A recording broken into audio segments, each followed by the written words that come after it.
Hey, this is Alex, and this is part 2 of my story. Starting at age 18, I suppose, after I got my disability money.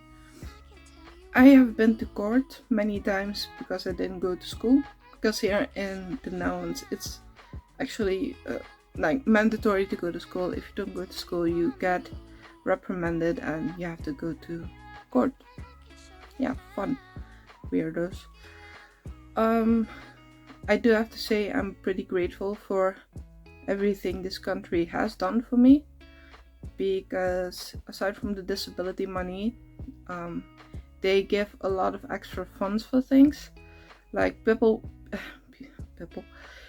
with a minimum wage get certain advantages. If you cannot pay the rent yourself, if you have a minimum wage, they will give you a sort of what's it called?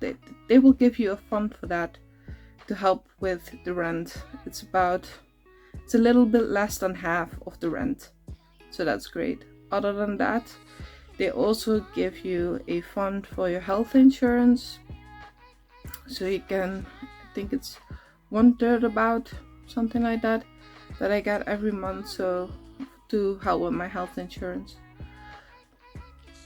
No, that's not right. It's about the full amount for the normal thing, but I was behind and that got added, so yeah. But yeah, it's about a little less than the full amount, I think. Something about that on extra money fund that I get for my health insurance. What else do you get funds for? Right, if you want to sport, if you're overweight like me, or if you just want to sport in general and you're on disability money or on minimum wage, you're able to ask for funds from the government and to go to the gym. Yes, that's not a joke, they actually do that, as well as for culture.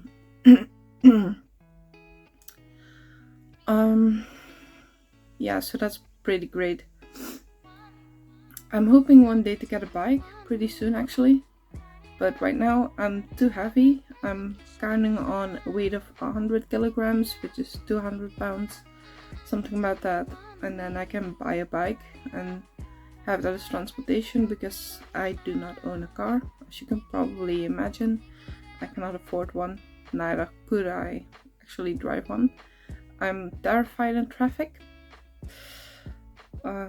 Yeah, so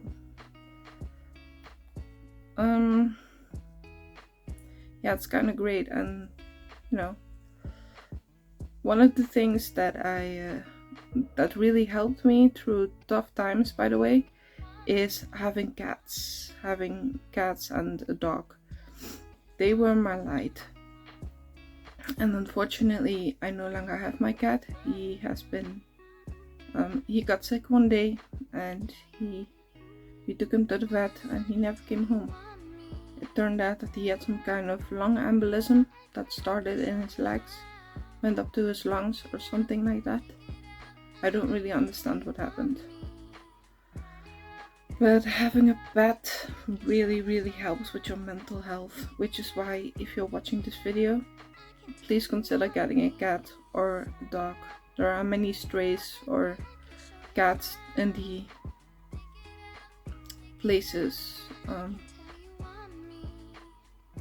Wow, my English is bad today. Yeah, just consider adopting one from a shelter. That's the word, shelter. Because, those cats and dogs, they need your help, and you need theirs if you're struggling mentally. Yeah. The only reason I don't have pets right now is because of my dad's COPD. His COPD is quite bad, and it's not feasible for us to have a pet. It's not good for his lungs. But anyway, continue with the story. I tend to go off topic. I'm so sorry about that. Yeah, back to the story is, so I grew up between 8 and 28, let's put it like that. Just being at home, sitting around, gaining weight, gaming, listening to music, doing absolutely nothing. There are many social workers who came around, but none of them could ever motivate me. None of them ever told me either, like, have you ever thought that maybe something could be wrong with your brain or something, like in way of neurodivergence or whatever, except for one of my more recent social workers, and she got the ball rolling. And now I have Gwenny, and Gwenny, she really has been helping me. She got me to a company or an instance that is helping me figure out what was wrong with my brain. In my case, it's neurodivergence. And that diagnosis has really, really helped me to find myself, to understand why I'm different and why things are so hard for me, which is fantastic. Yeah. So if you are having mental health issues, or you feel like you might be different, if you feel like you might have autism or another form of neurodivergence. Is there another form of neurodivergence? I'm not 100% sure right now. But you should try and get that tested, because for all you know, it could really help you. The diagnosis really did help me. And so, yeah.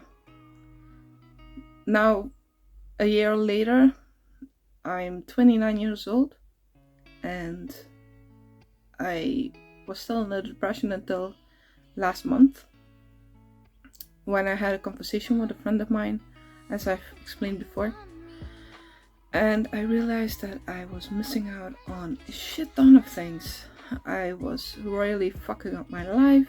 I was unhappy. I was just stuck in a cycle of self-hatred and feeling unloved by everybody. I mean, I only have two people in my life, my mom and my dad. But after I had that conversation and I already started to feel positive, I suddenly started to have all of these beautiful channels come my way, including Dynamic Doings and DoorDash and Dash of Faith, etc., etc., King Explicit. And I started to feel like praying to God, basically, which I did, and I feel like I got answered.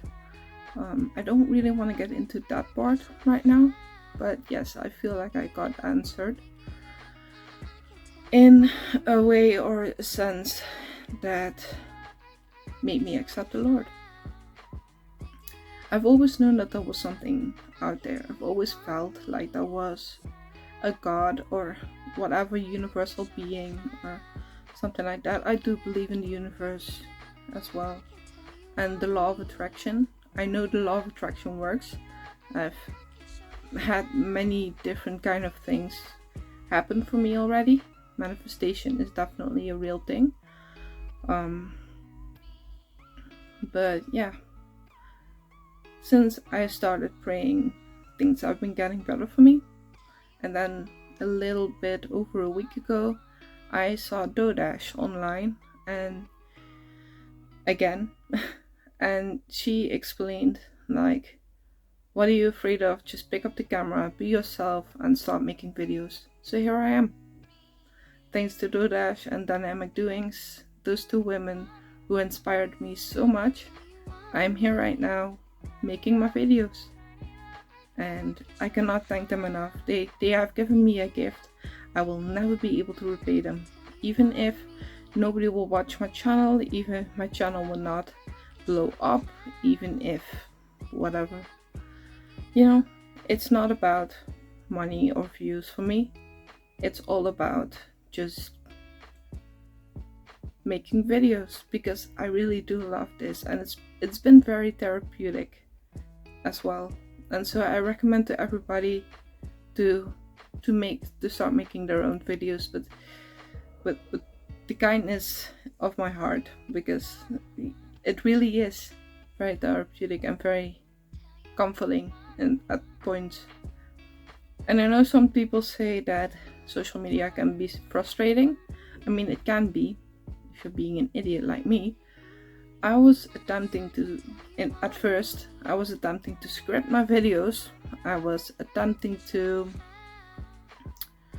just go on topics that I liked, go on topics that I connected with, but they weren't easy to talk about. It's not easy to talk about the camera, especially in your first week, because you still need to be comfortable with the camera, which is something I think a lot of people forget. A lot of people forget that the first week or the first month or the first 100 videos for that matter are the most important.